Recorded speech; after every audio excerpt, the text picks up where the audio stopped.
Hi, this is Everett's Watercolors. Welcome to my classroom. And I'm broadcasting today from Chesapeake, Virginia. And I'm live on Facebook and YouTube. So all you viewers out there, give me a like, give me a thumbs up, and give me some comments and questions, and I'll get right back to you. Gloria's in the studio with me today. Hi. She'll be monitoring the broadcast and checking out any chats on the chat room and so forth, and keep me abreast. Okay, today I'm going to do another painting. This is going to be it's going to be an impressionistic painting and maybe a little bit of abstract painting, but you'll see what I mean when I get started. I'm going to do a lot of color washes, and I'm going to change my brush stroke, change my colors, and so forth. So this is something I wanted to try out. It's something new today, but I think you're going to enjoy it. So let me go over to my painting table.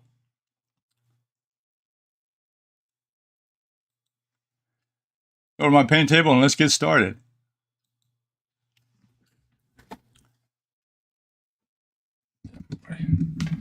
Turn on my chat. Okay, the chat room is on. Turn on my light, and here we are. Okay, my first thing I want to show you. This is my reference photograph, and I'm calling it Redstone Canyon. I don't know what the name of it was, but I'm calling this Redstone Canyon. And I was number one, it caught my attention.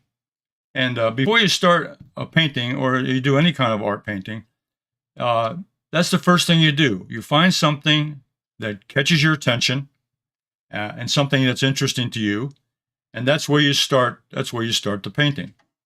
So this was an intriguing shapes, and of course the colors. The colors are beautiful, and I see the values, the darks and lights. So it was an interesting pattern, and also if you look at the complementary color, you got the orange colors here in the stone, and you got the blue colors in the sky. So that's the complementary colors. So I can take advantage of that. So I'm going to use the photo reference here, but I'm going to simplify it quite a bit. I'm going to simplify it a little bit and put it on my sketch. Before I go, let me go over to my my palette. And let's go over some of the colors I'm going to use. I always like to do this at every broadcast to go over my color scheme and so forth. I'm going to use really a primary palette: Ultramarine Blue, Yellow Lemon, Burnt Sienna, and Alizarin Crimson. And these are Holbein Artist Watercolors, and they're available on my website, everettswatercolors.com. So I really have a primary triad here with a little bit of burnt sienna because of the brown rocks and so forth. So let's go over here to my palette. And if you look at the color wheel, you'll see that the orange on the color wheel here, which is the secondary color of yellow and red.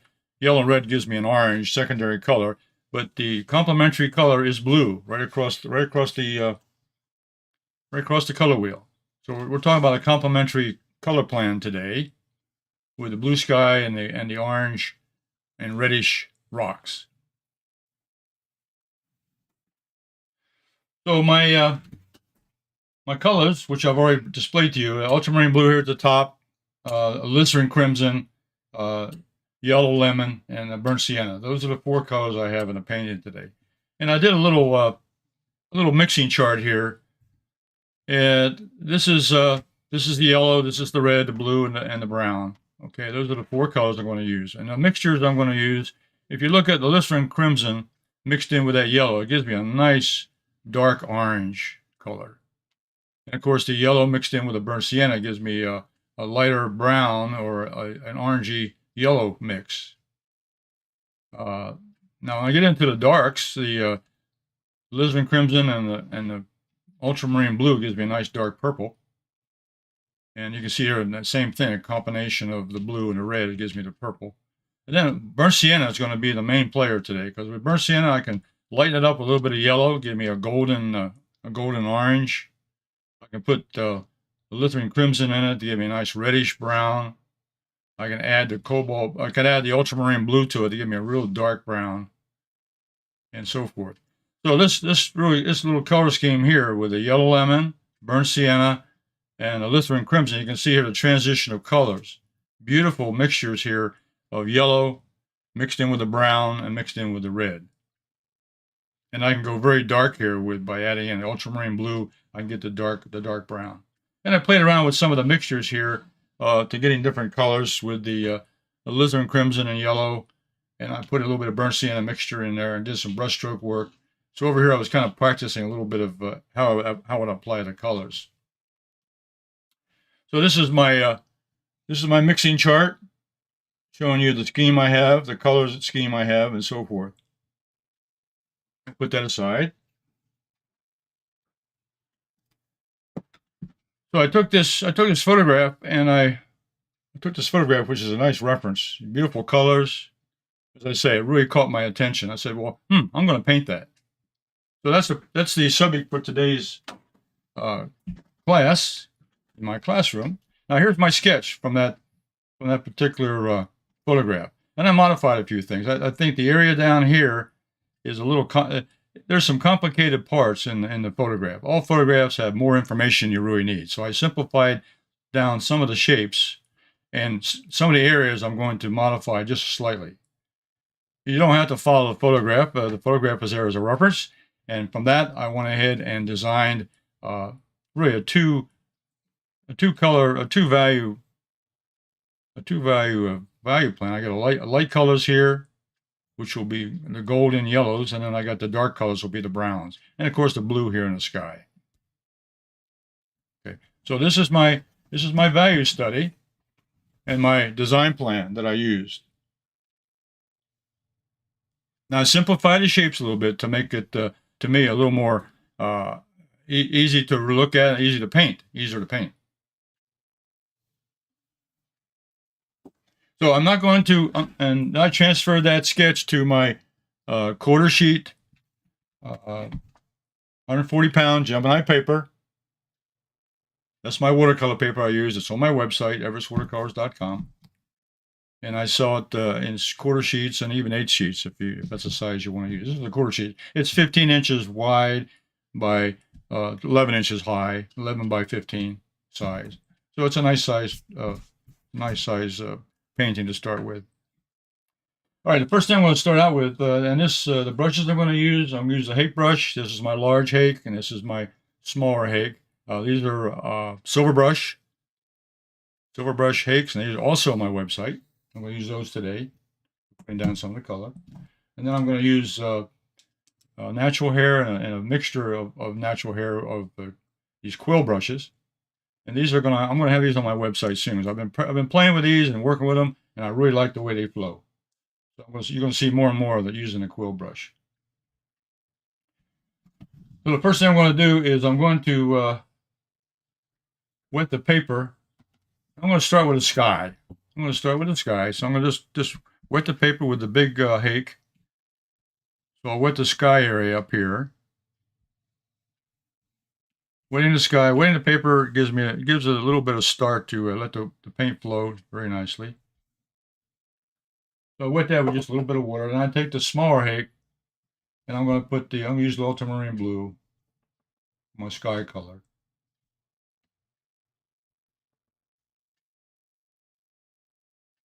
So now here I'm just going to load up the Hake, and I'm going to use just use a horizontal stroke.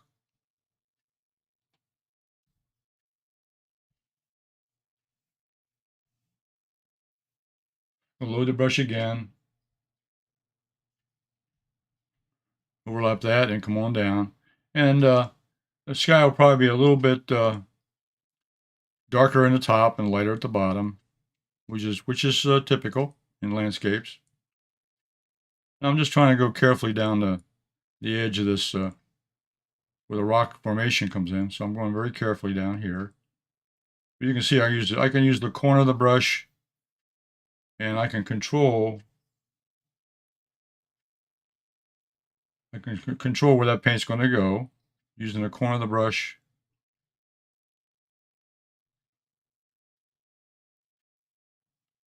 the edge of the brush.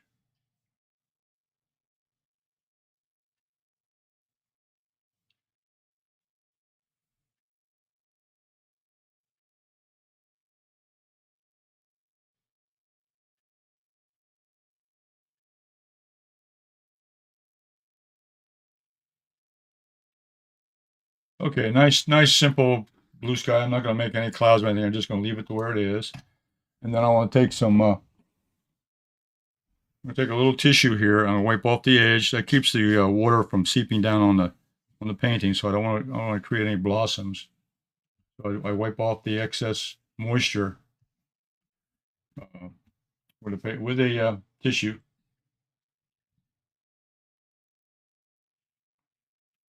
Okay, I'm gonna let that dry. In the meantime, while it's drying, I'm gonna go ahead and mix up the next colors. I'm gonna start with quite a few mixtures, and I think I'll use the quill brush. This is a number. This is a number 8. This is number 6. Yeah, number 6 quill. And I'm not gonna use the blue anymore, so I'm gonna get that off the palette and move that aside. So I'm gonna just be concentrating with mixing the yellow. I'm gonna have a yellow mix down here. That's my lemon yellow here at the bottom.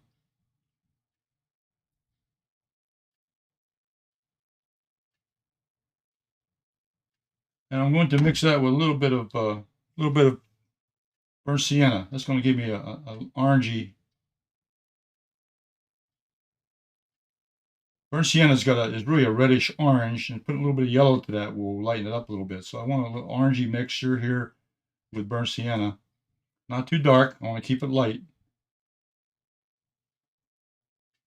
So that's my first mixture. There is the burnt sienna up here with a little bit of yellow in it and a lot of water. Okay, then I'm going to go on down. I'm going to be putting in a lot more yellow. What I'm going to, let me show you. I'm going to start up here with up in this section with the burnt sienna yellow mix. Going to be like a golden orange. Then I'm going to work into a yellow here. So my brightest area will be here. Then I'm going to work into a more golden red down here at the bottom here. So I've got kind of a transition plan here that I have in my mind that I want to have. And so up here in this corner, I'm going to mix a little bit of alizarin crimson.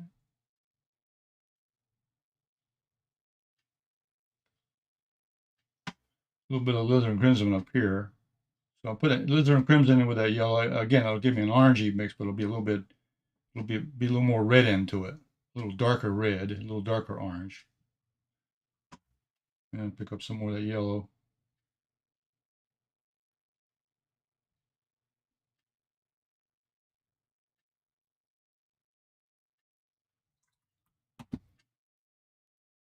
Okay.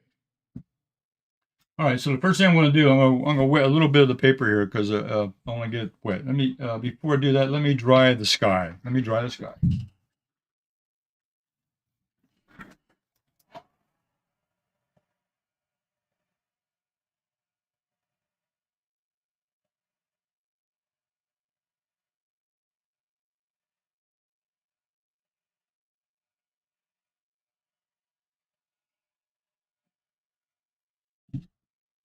We'll make sure we have the section dry before we put any paint in there, because then we'll have it running.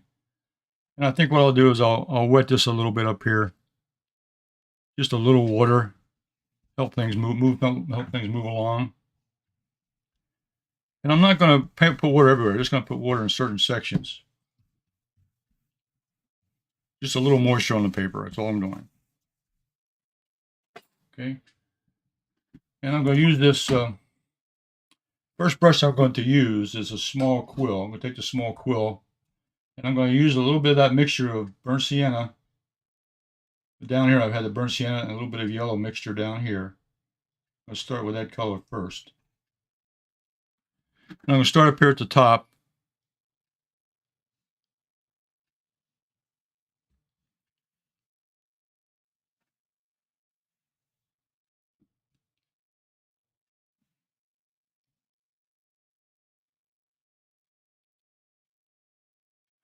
And I'm using more of just to fill the quill brush a little bit of that mixture, and I'm moving horizontally here, just horizontal motion. And I'm going to be modifying that color as I go along. I'll put just a little more color in there because the watercolor dries about 40% lighter once it dries. So you have to compensate for that. So I'm putting just a little more pigment on that mixture while it's still wet. Okay, now I'm going to move into more of a yellow, just a yellow mixture, lemon yellow. I'll start out with lemon yellow first. I'll go across here. So see, I'm changing the colors. I'm going to use the same brush stroke, just a horizontal one here. So the transition of color from that brownish yellow with the burnt sienna. Now I'm going into the lighter yellow. With a transition between the two.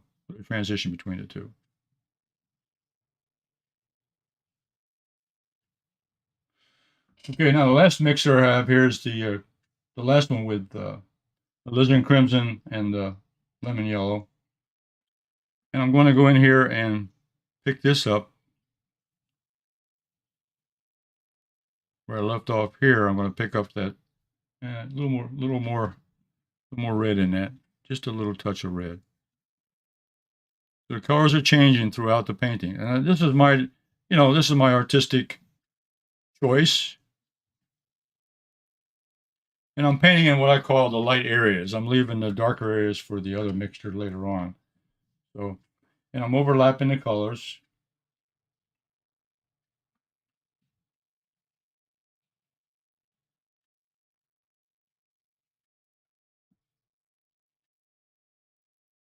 So this mixture here, I'm transitioning from that lemon yellow, and I'm going to transition into the lemon yellow and the Alizarin Crimson mixture.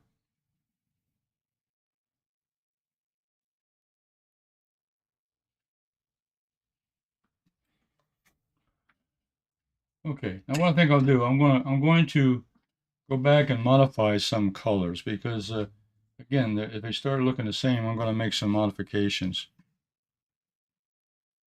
So I'm gonna introduce a little more burnt sienna in this particular area here, just a little bit. And up here, a little more burnt sienna up on the top here, going into the yellow. And I'll pick up a little more of that Alizarin Crimson over here.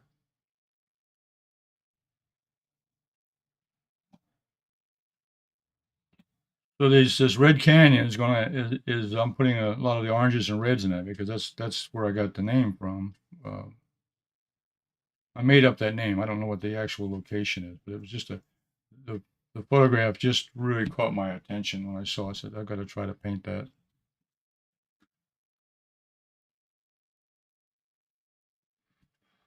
Okay, I'm going to go ahead and dry.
making sure that's dry because I'll be going over this for another wash. So I'm making sure I've got the colors I want in there and make sure they're dry.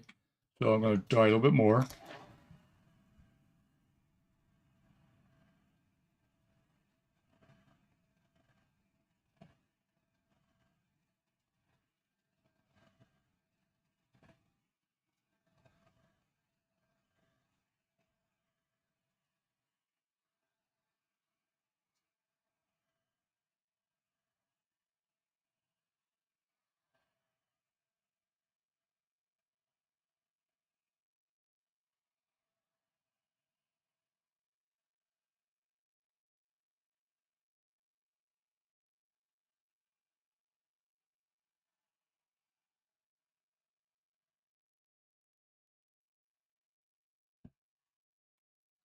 Now, when I test the paper, I use the back of my hand because that's more sensitive to temperature.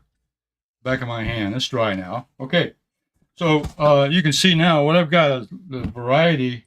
I've got that orangey yellow up here, and I've got the more vibrant yellow here, and then went down to the red orange down here. So I got a nice variety of colors there on the light fixture, and this also a little bit of orangey mixture down here. So what I've done is I've brought the lightest color here into the center of the painting, and the darker colors are a little bit out to the sides, which is always a good idea in a painting, is not have your lighter colors on the edges. Okay, now what I'm going to do is mix up some of the darker colors. I've got this colors here don't hurt anything. What I can do is mix that in with what I have. So burnt sienna.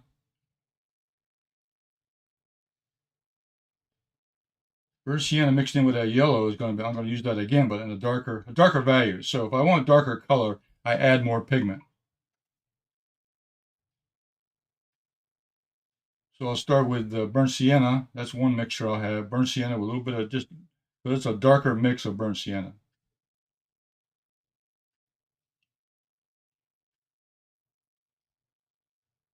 And then I'm going to have the burnt sienna mixed in with the Alizarin Crimson. It'll be another dark brown. It's a reddish brown. It's a burnt sienna with a lot of red, a lot of the Alizarin Crimson. It was gives it a reddish brown. So the Red Stone Canyon is my painting name, so that's what I'm giving it. And then I'm going to use for some darker areas, or I'm going to maybe introduce a little bit of ultramarine blue to darken up some of those colors. That'll be my darkening agent. Okay, I'm going to move to another brush now. I think what I'll do is I'm going to use the synthetic Holbein synthetic flat brushes. And what I'm going to start out with, work background. I think I'll start out with this color right here. So this color, I'm going to have to start with even a smaller brush. So I've got I got 3 Holbein brushes here, or actually 2 Holbein and Silver Brush. I've got the half-inch Holbein flat, the 3/4 inch Holbein flat. These are synthetic. And then I have the number 8 round Silver Brush, which is a black velvet. All these are on my website, Everetts Watercolors. So what I think I'll start out with, I'm going to start out with I got to use a small brush. I have an area in here I want to get this color into, so I'm going to have to go in here and do a little bit of not detail, but I want to make sure I got the edges to where I want them. I'm going to start out with a lighter mix right here.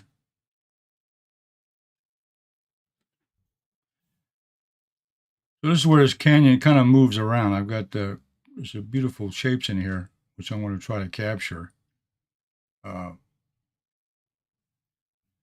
But again, this is my artist. This is my artist license. I'm really coming up with my own concept and my own idea here of how I want to paint this. I'm going to start out with this lighter mix here of just the. I'm just going around this edge here very carefully. That part defines that one edge.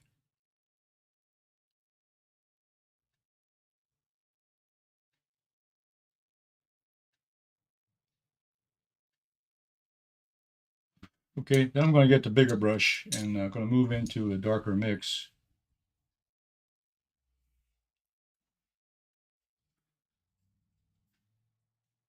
I'll put a little bit of ultramarine blue in there. I want this to be a little darker.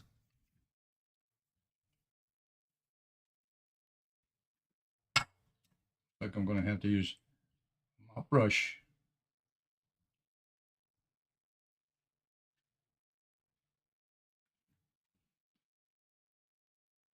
Be a little richer red, a little richer color over here in this section.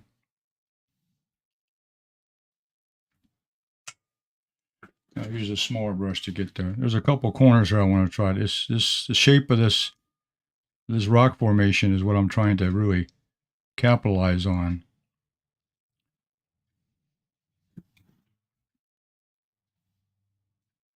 And the red rocks here, the red rocks is what really shows off this particular formation.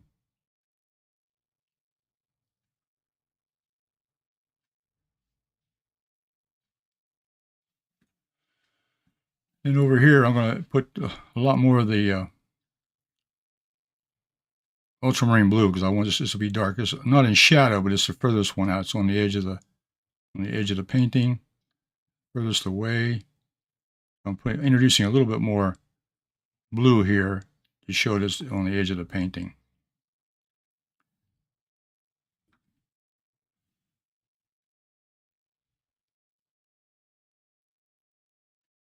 So sometimes you put down the first coat, you may have to go back. We may have to go back and modify here or there, but just let's get the first layer down, and hopefully not have. I don't want to have to go back in too many places, but I want to get a nice. This section here, I'm going to pick up that. I want to blend those two edges together. I don't want any hard edges. These are all smooth edges. They're part of the rock face.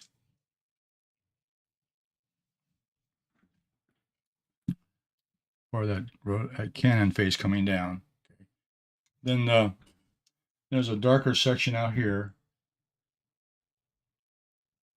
So a little bit of burnt sienna mixed in with more ultramarine blue. I want a darker brown out here on this section. This part's in shadow, but it's a rock. The rock formation that's here on the right side. And I'm trying to make the color, modify the color slightly to show shadows. The light's coming this way, so it's some areas are gonna be lighter, which will be an indication of the direction of light.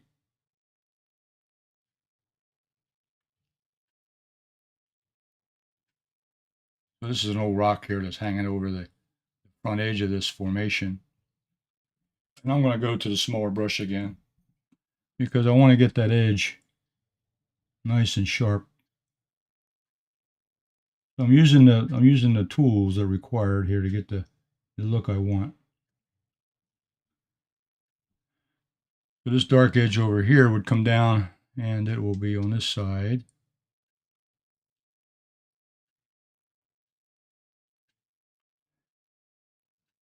So I'm not trying to make this look like a real canyon. I used the photograph because it was my inspiration. But really what I'm trying to do is get the color pattern, the values, and the shapes. Those are really the things that attracted me. It's not the fact that I'm trying to paint a canyon scene or a landscape scene. This will really turn out to be more of a impressionistic or even an abstract landscape. It's going to be a combination of the two: impressionistic, abstract. There's the definitions are really loose there about what it would be. I'm just having fun with making the shapes and capturing the colors and the shapes and the form.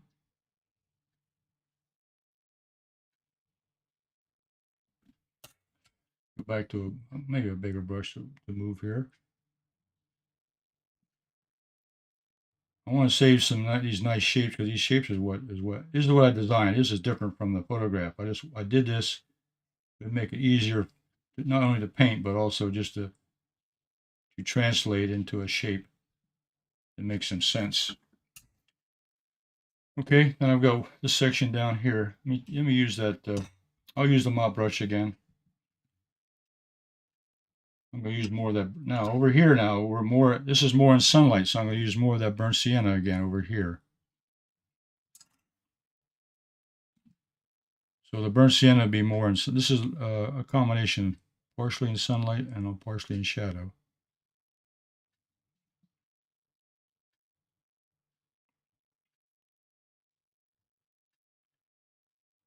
And this is, I saw this part in I saw the shadow pattern in the photograph, and I said, well, I can use part of that, but I've also modified this. It was, you know, not necessarily realistic, but just very interesting shape.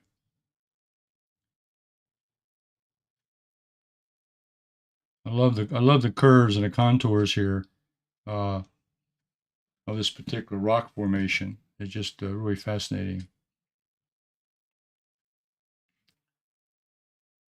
And I'm going to put a little more ultramarine blue here. I want this to be a little bit darker out here. This is more in shadow. Casting this rock over here.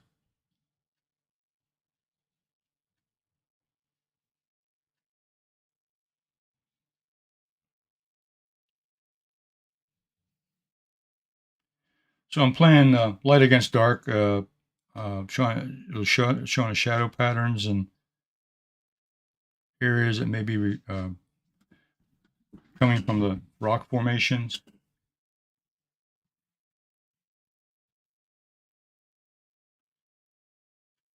I'm not concerned with being realistic or making this look like a real rock formation or a canyon, where I'm just trying to get the shapes, different values, different colors, and trying to make it into an interesting impressionistic or abstract painting, which is what my original goal was. My first goal here was to come up with a painting that would be interesting and also interesting to paint. Now I'm going to lighten this up a little bit. I'm going to use burnt sienna.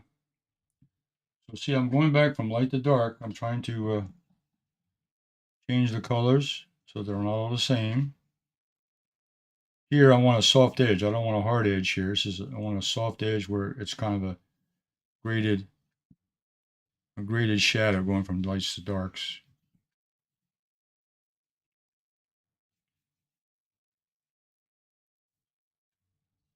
A little more burnt sienna, a touch of ultramarine.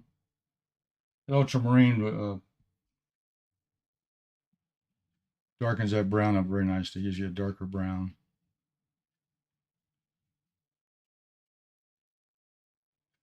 In this section over here.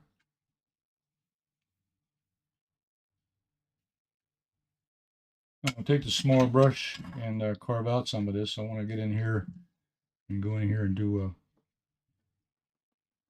a little, I'm not calling it detail. I'm just trying to save my design I have here. I have a line that I have designed. And this will finish off this section up here. I just love these contours. Just the way they curve around. It's really fascinating. These rock formations that were designed by nature, by the rain and the sun.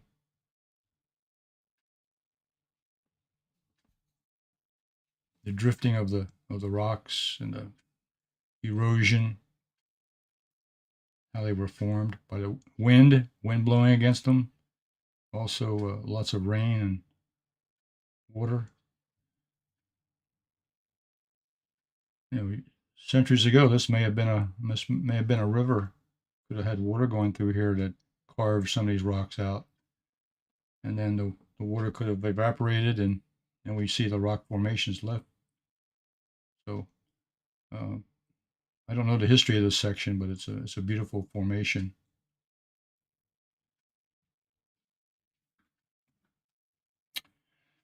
Now I want to get some more dark down here.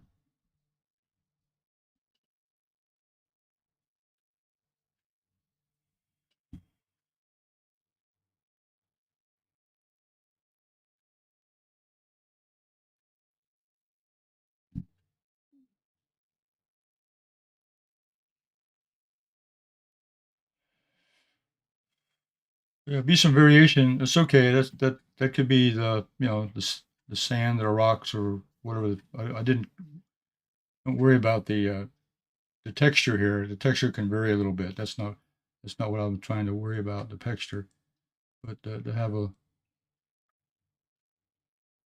interesting shape. Okay, there's one section here I really was interested, really fascinated with. This one, this right here in the center. There was a formation, and I drew this in my diagram, my sketch. This rock here stood out, and it curved around.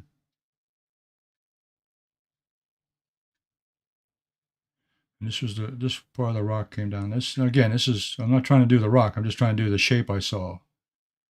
And if you also notice, I've made one continuous connection of the lights. That's another thing I tried to design. I try to keep the lights all connected. There's only one area that's not connected, and I'll go over that. I'll go over that when I finish up. Okay, now let me dry it. Let me dry it a little bit because I want to go and make a few touches. Let me look it over. Let's look it over and see if I'm happy with that. That's fine. That's fine. Yeah. Okay. I like that.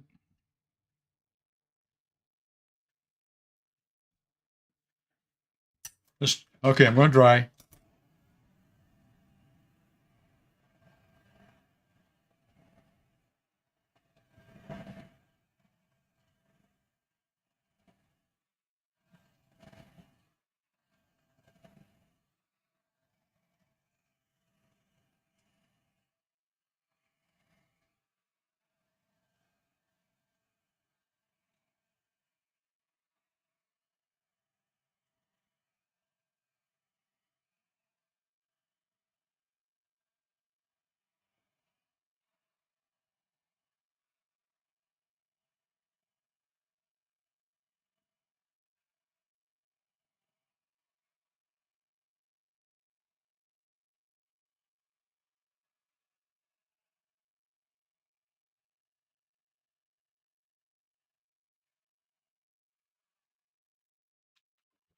Okay. Now there's this one section I'm going to add.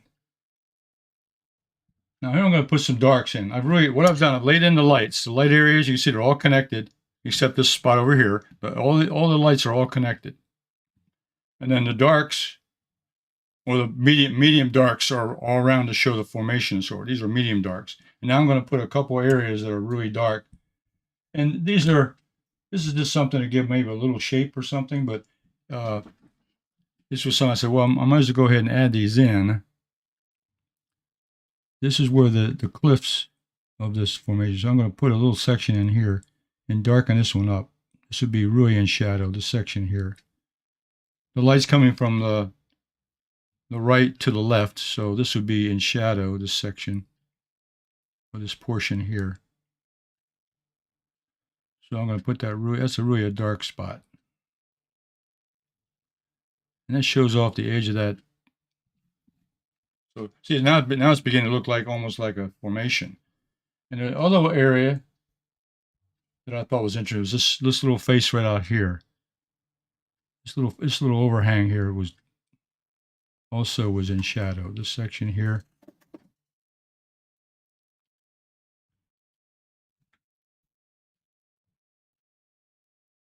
So I can bring this by putting a darker color here. I'm bringing it forward.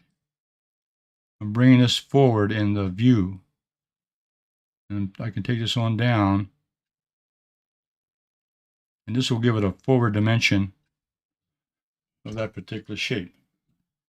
And I take that same brush and this water, and then I'm going to fade out that edge so it's a soft edge. I don't want the only hard edge is right here. The soft edge is where it goes back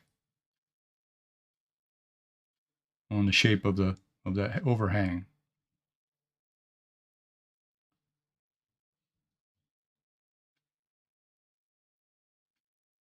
So I just wanted to do a little hint there, because this is more or less the focal point. If I want a focal point, this would be where it is. this section right here, the one with the yellows and so forth. Now there's one other section I want to add some darks in. This section right here. This part of the formation goes down. This one's out of light also. The light doesn't shine down in here. Well, it didn't in the photograph either. So I use the photograph here as a guide to where I want to put some darks.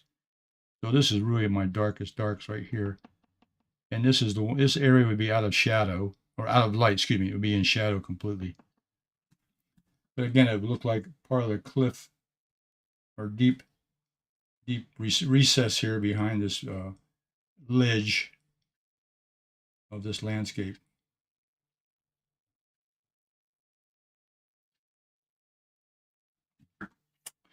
And the final one I have, I'll use another brush. Mixing that ultramarine blue with the Sienna, get a nice dark brown. And this section right down here, this overhang here. So this overhang, this part here in this corner.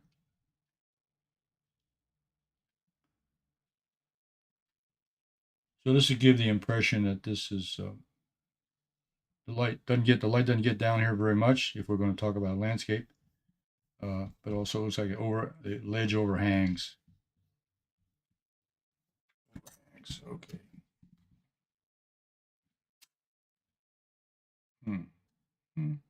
Now I think the only thing I want to do is this section here is, if I squint my eyes, this section here is very light, and so is this section here. So what I want to do is wet this area, just wet a little bit over here, a little bit of water right there, and a little bit down here, and just take a faint color. And I'm just going to use palette color, whatever it is, a little bit. It's a mixture of brown, a little bit of blue, but I'm just going to go in there and just going to put that in there just to kind of break that up a little bit, just to knock it down. Now take the water out. I'm going to wash out the brush and just kind of blend this out a little bit, because all it'll do is give me a lighter color over here. Knock that down just slightly. And I'm going to do the same thing down here. Just come across here with a little bit of color, and then just take a wet damp brush and just kind of blend that out a little bit, and that smooths that section away. It keeps your eye from bouncing off the painting. And I'm going to do the same thing over here. I'm going to wet this edge over here, a little bit of water, and I'm going to take a little bit of mixture from the palette and just knock this down just a little bit.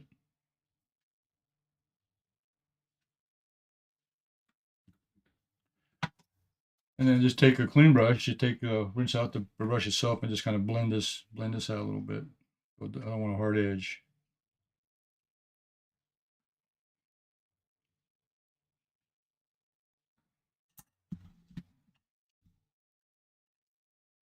And the only one up here at the top, just very similar. Okay.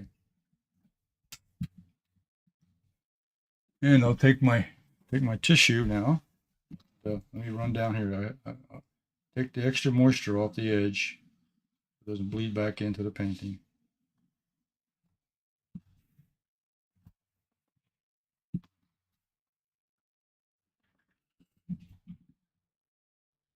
Okay. So if you look at where is my picture?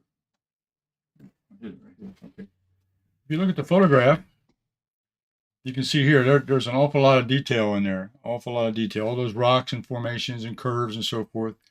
So I simplified those, and I came up with a design that would show. And number one, if you look at the photograph also, that it's about 50-50 of the lights and the dark. You got 50% dark and 50% light, which is not a good way to do a painting. You want to have more than the other. So what I did was I converted it to a 30-70. I made 30% light and 70% dark. So that was another change I did. I made the darker colors. You can see here I made this darker down in here, this section in here. Okay. Now let me take the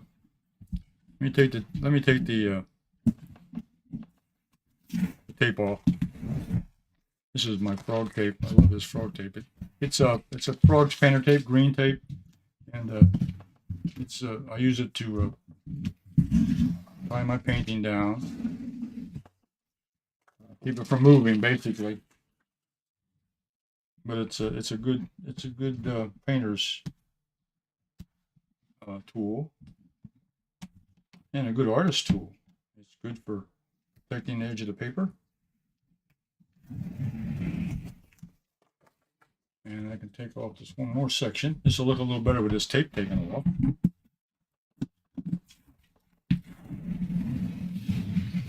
Okay, now we got a nice clean painting.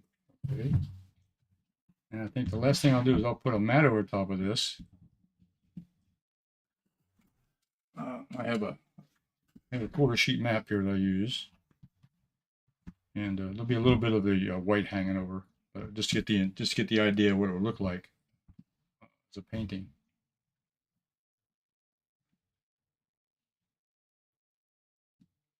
So there it is. That's my impressionistic Redstone Canyon, and I did another one before this also as a practice to get started. Let me show you what that looks like. It's a little different, but I did another one.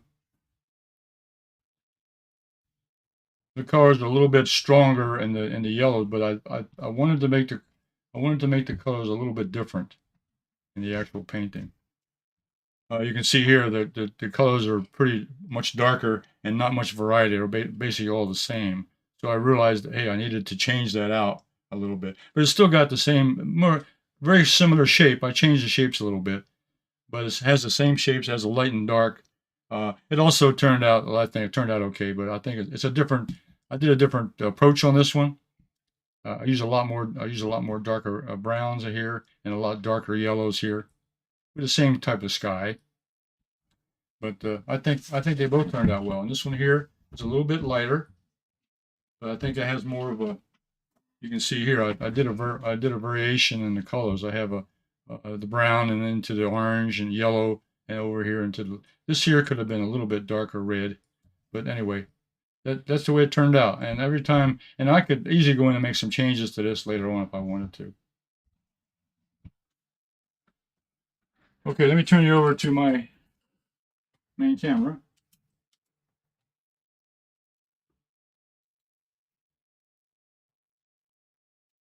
So that was my my Redstone Canyon that I pulled out of a photograph to look at.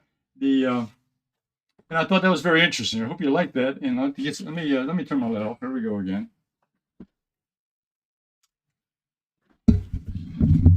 I always forget to turn that light off because it gives a glare. It gives an extra shine on the screen here when I'm talking to you. So I like to turn that off, and then I like to move my microphone over here so you can hear what I'm saying. There's a page on my Facebook page or my Facebook account, which is called Everett's Watercolors Art Group, and you can go into Facebook, and if you find my page there, I have a group which is called Everett's Watercolors Art Group. Now, what I have that for? That's for artists who want to take a painting of mine and practice it, and then have some place to post it. So you can post your version of the painting on that particular art group. So I invite you to come and take a look at that art page, and if you have something to share, that's where you can put it in. So I would offer you that to take a look at. Everett's Watercolors Art Group on Facebook. Okay. Now all these videos I've been making over the past several months are all on my website, and so I'll be posting this one on my website. This particular video here on my website. And you go to Everett's Watercolors on YouTube, and you can find me there, or go to my website, everettswatercolors.com, and I have a section there called Class Videos. And you go in there and you'll see all the videos that I produced live all the way back to the very beginning. And you can see this one here also. So I invite you to visit my website and check out my videos, and also check out my supply page. I think you'll find some interesting items in there. You'll see the supplies I used today to do this painting. All the paints and brushes and paper and so forth are all on my website. So I appreciate you watching the video, And give me some comments. Say, give me a like on Facebook, and give me a thumbs up on YouTube. So I'll be posting this. I'll be sending it to several other places like LinkedIn and some other places. I'll be sending copies of this video also. So I'll be back again next week on Thursday at 2 o'clock. So I'll see you then. Bye-bye.